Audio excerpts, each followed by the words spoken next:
whatever is going on at the moment reflects on Speaker Pelosi and... No, it reflects on all the Democrats. What does it say about President Biden's agenda here with this bill that... Oh, it's a failed policy. Let's walk through. I appreciate the question. So let's walk through. What does it say about President Biden's policies? Okay. Well, let's first look at his foreign policy in Afghanistan. He lied to the Americans who were there that they could come down. He wouldn't return the phone calls to our foreign allies who had their own troops and citizens there because America had been attacked 20 years prior. He would tell us to come to the airport, the Americans who were there, and his own administration 30 minutes later said, no, it's not safe. The Bagram air base that he closed down had a prison on there where ISIS-K was. The suicide bomber that killed those 13 American servicemen and women came from that prison, from being opened up. He told us that there's only a few Americans left. Now we find out, no, there's hundreds of Americans still there. That's failed. He told us that he was going to secure the border. We now that it's not more than 1.4 million people in countermeasures illegal coming across.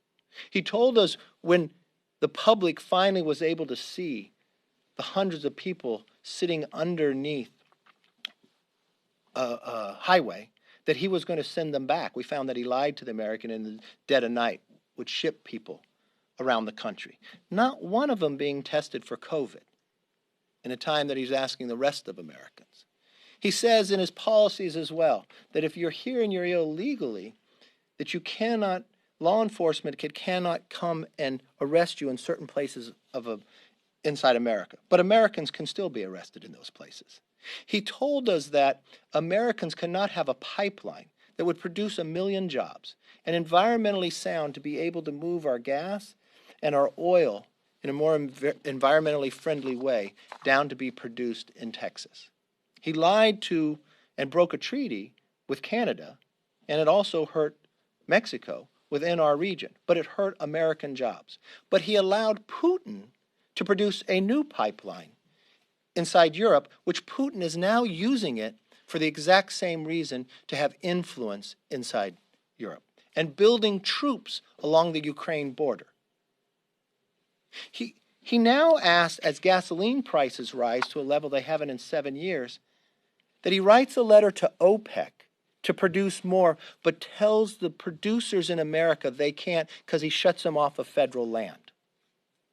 When parents come before the school board meetings, because with COVID, they can now see on Zoom what's being taught in their schools, and they want to know what's being taught to their children, he asked the Attorney General to go and investigate the parents. Every element of his philosophy and policy has been a failure. And it's not my opinion.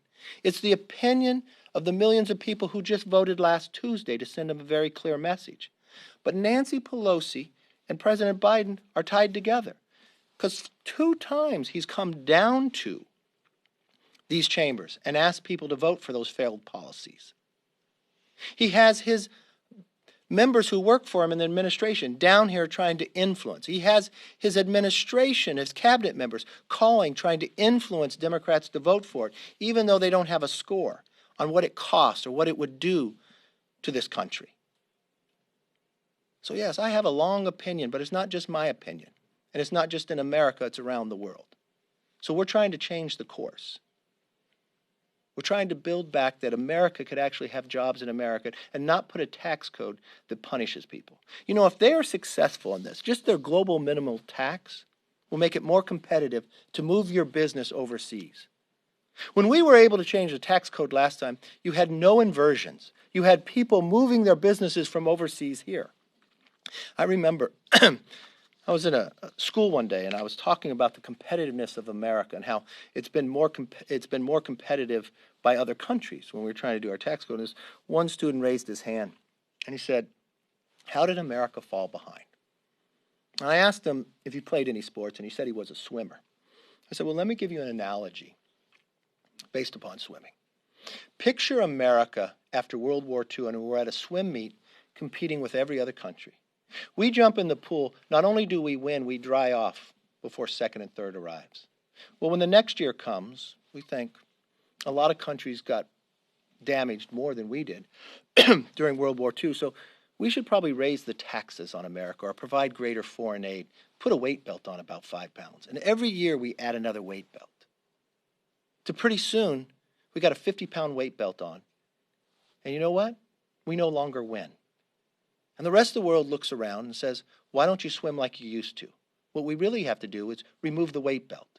With the reconciliation is bigger than a 50-pound weight belt. Not only will it make us not win, it'll make us sink. It will enhance other countries' ability to be more competitive than America. So I have strong opinions about his policies.